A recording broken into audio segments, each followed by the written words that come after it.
Well, it's a difficult part of life. Of course, I'm talking about dealing with death.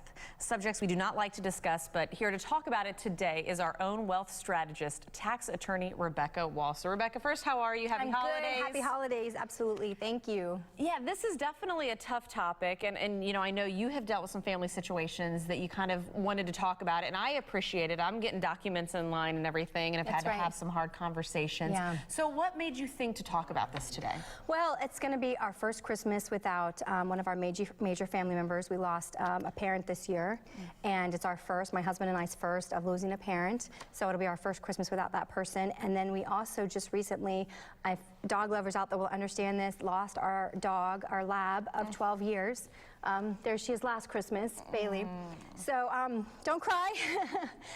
Death is not a fun topic, but really it can be all the more exacerbated, you know, Natalie, if we don't have the planning around it, because you're dealing with so much emotion that if you don't have an actual both legal and financial plan in place, it actually can make it that much worse. And it can become such a burden, and you need the time to deal with the loss emotionally, that you shouldn't have to think about all the things that have to be done when somebody does pass. Well, and even taking a step backwards almost, I'm assuming that with your experience, your expertise, you see clients and even probably your own family members that come in and they don't want to have the conversations and they don't want to talk about them. Absolutely. But it's crucial too. It is. I mean, I know with you doing your planning right now around the baby and the baby coming, we do have to have those what if this happens scenario conversations, and they are uncomfortable. But I explain to clients all the time, it's so much more important to have this conversation now while it's a hypothetical than when it's too late and it's a reality.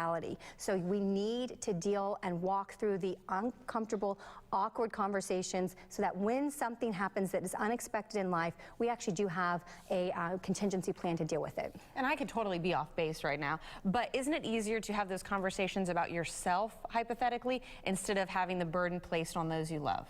Absolutely right. I mean, the worst thing to do, if you think about it, and it's really a selfless act, because if you have those conversations about what happens if I'm not here, and you realize it's about taking care of the family members that you leave behind, then the conversations become so much more easily focused on the importance of them and not really the awkwardness of the situation of what's going to happen with you. So it sounds like keeping that in the forefront of your mind makes these conversations easy. And we've kind of talked about all of these, you know, scenarios. What are we talking about? What do people need to get in place that you've seen can really be a burden in those tough times, if you will? Well, in the state of Florida, everything is state by state because the bar associations are state by state. So in the state of Florida, and a full estate plan really includes 5 main documents, and that would be a will, potentially a trust, if a trust is appropriate, and usually it kind of is, if you have 2 spouses, powers of attorney, and that would be both what we call our legal powers of attorney and what we call a medical power of attorney or a healthcare surrogate type of document. And then at what we call, people refer to it, if you ever have any kind of surgery, you'd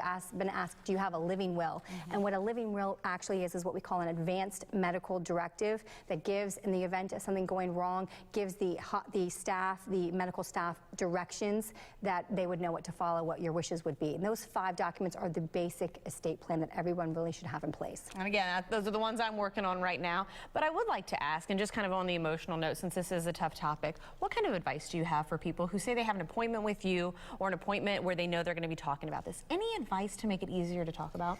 You know, I just like to take them, we keep it as a hypothetical, and we say, look, in the unlikely event that this happens, let's just role play out what would your wishes be. And when you think of it from that perspective, it's so much better to have a plan in place to deal with a non-reality than to be in a reality and have no plan, because on top of the emotional grieving, you have a lot of things that have to get done logistically, and that's where we don't want to be dealing with it. That is the worst time to be dealing with it. So it's better to be dealing with hypotheticals than realities. And I would just like to add, really, Natalie, we see this a lot with women. In fact, we have so many women that are affected disproportionately because they outlive their husbands that we're actually doing events this coming 2017 just around women and being a widow, and even women that are divorced. So we are planning now with women, because the longevity of women, we outlive men, you know, with actuarial science. So we have a lot of women's issues that we have to focus on, and that is going to be a focus of our practice in 2017. Well, I love that we're talking about this at the turn of the year, talking about the focus in 2017. And if you want more information on that or any of the topics that Rebecca has discussed on our show, or get her advice for your own personal situations, there, of course, is the website, Walser walserwealth.com and the phone number 866-929-3258. Rebecca, thank you so much. Thank you, and again, Natalie. happy holidays. Happy holidays.